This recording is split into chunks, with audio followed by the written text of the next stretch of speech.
Why do you think Tupac was recording songs so fast when he was on death row? Wow, that's a good one, Art. So a lot of people over the years have misstated the facts in regards to why Tupac was doing that, because a lot of the information that was available wasn't available to most of the people that were even around him at that time. So people were talking about Tupac was he was going to leave death row. Like I said, we already discussed the fact that he wasn't with death row. He wasn't actually signed to death row. There was no real need to leave. So Tupac at that particular time, when you go back to Me Against the World, you would see that they didn't really have any songs left over from that period in time when he was doing.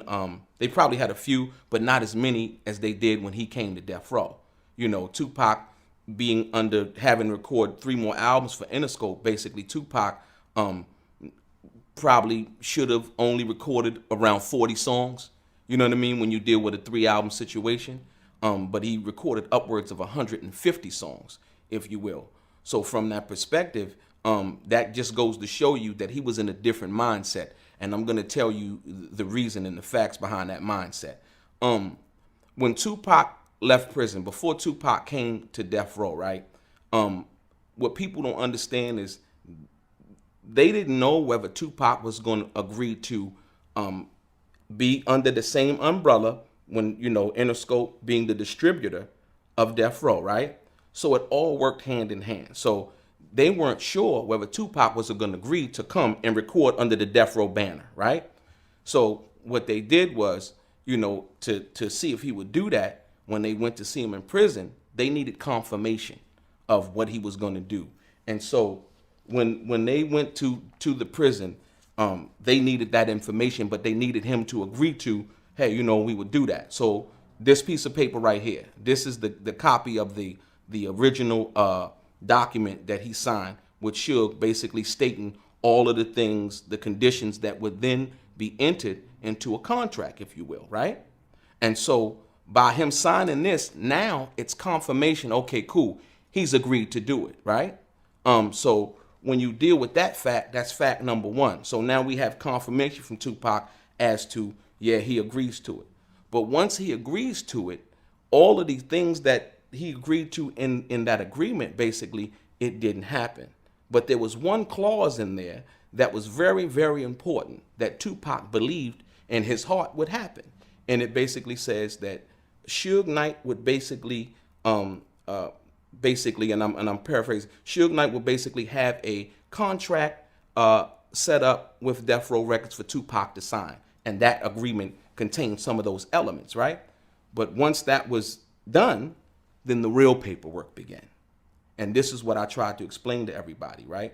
So no matter who wanted Tupac out of jail or who they say, at that time got Tupac out of jail, we know the facts behind that. And I'm going to get into that just a teeny bit just to show you and your viewers. So, okay, so now the real paperwork happens.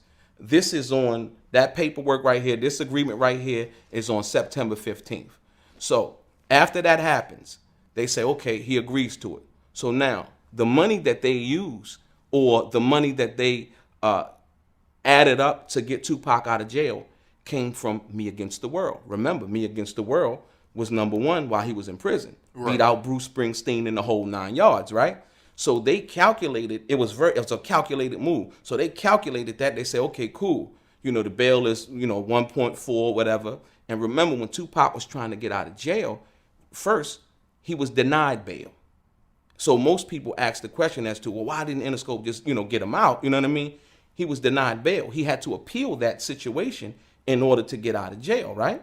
And so once they found out that, they won the appeal, he could now get out because they didn't want him to get out of jail, actually. So now the real paperwork comes in. And so when they come and they say they send David Kenner back to it and see, you're going to see how what I'm going to show you right now, how the paperwork changed when it came time once he agreed to that initial situation.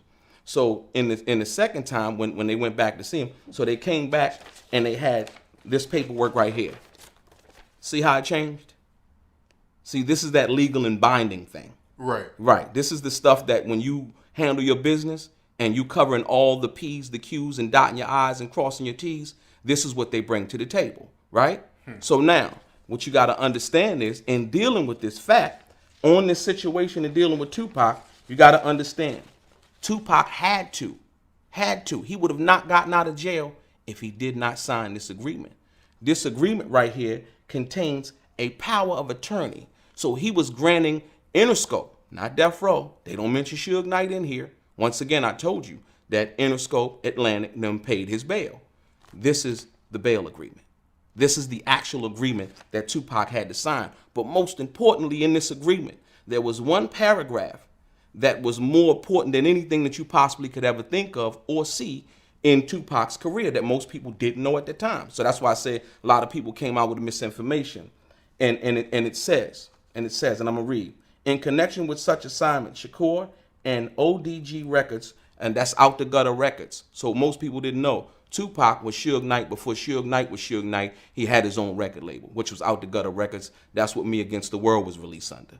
So he had his own label already. Let's be clear about that. But it says, in connection with such assignment, Shakur and ODG Records hereby each grants to Interscope a power of attorney, irrevocable and coupled with an interest to execute on the behalf of Tupac Shakur and ODG Records any and all such documents necessary to effectuate such assignment. Powerful. So that basically says that until they got their money back, right, they were able to do whatever they needed to do with documents, agreements, and so on and so forth. You understand what I'm saying? That's the most powerful thing in all of this in dealing with Death Row. So when you deal with that fact, that's the reason why Tupac was working so tirelessly to get it done, because Tupac wanted his power of attorney back. He knew what he signed, but everybody else didn't know what he signed. So then you get to, okay, well, you know, he was under Death Row. Like I said, I told you, no, once again. And so on the other spectrum of what that was and what was really going on, check this out. I'm going to show you and read to you right now how they never intended Suge Knight. It never was intended for Tupac even to ever even have a contract with Death Row. And it says in this agreement right here, this is another agreement. This is the bail guarantee, right? The corporate guarantee. This is a picture of the corporate guarantee. But on the last sentence of this agreement, basically, it reads, this is from Interscope Records. Right. Right? So on the last page of this agreement, it basically reads, it says, listen to this. So we never have this conversation again. So when people look at the art of dialogue, they know that you're coming with the truth and the facts. We're going to put an end to all of the speculation right here, right now. Check this out. It says, except as specifically modified herein, the recording agreement shall be unaffected and shall remain in full force and effect. What agreement is that?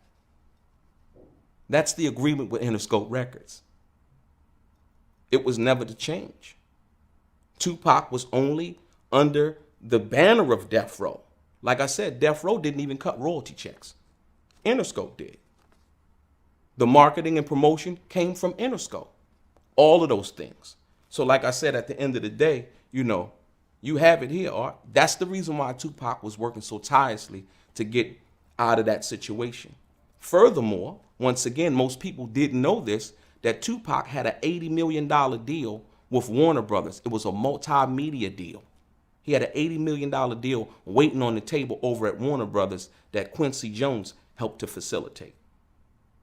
As you can see, the relationship, Kadada, Tupac, Quincy, already had Quest Records, already doing his thing through Warner Brothers, and that whole thing and how it's tied in, Will Smith, you know what I mean?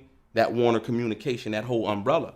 So that was the situation. So that's why Tupac worked so tirelessly. He was trying to get his rights back and the authority to be able to do the things that he needed to do.